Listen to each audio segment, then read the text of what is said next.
እናም ወደዛ ሰፈር መሄድ ተውኩ። ከነሱ ጋር መታየትም አቆምኩ።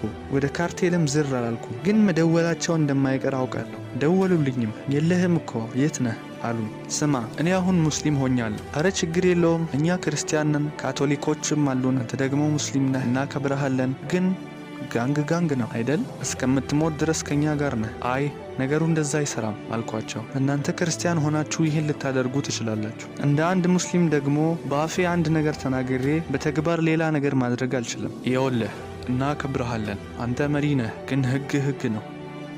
ካልመጣህ ትገደላለህ። አውቃለሁ፣ ግን ስሙ እኔም ጋር መሳሪያ አለ፣ እናንተም ጋር አለ። ማን እንደሆንኩ ታውቃላችሁ፣ ምን እንዳደረኩም ታውቃላችሁ። እኔን ፍለጋ ከመጣችሁ ብቻዬን እንደማልሞት እወቁ። ብዙዎቻችሁን ይዤ ሞታለሁ አልኳቸው። እሺ ተዘጋጅተህ ጠብቀን።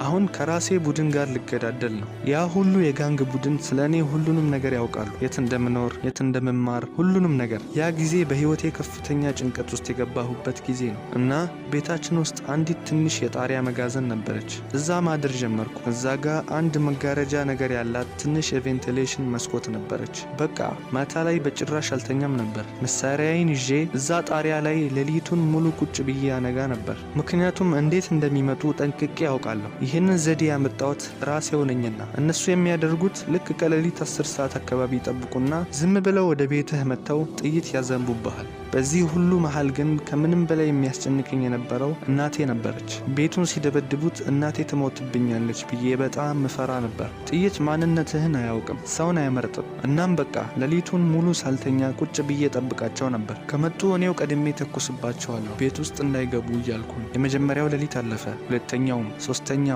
አራተኛው፣ አምስተኛው ቀን። ከዛ ምንድነው ነገሩ? ምን እየተፈጠረ ነው ማለት ጀመርኩኝ። በዚያ ላይ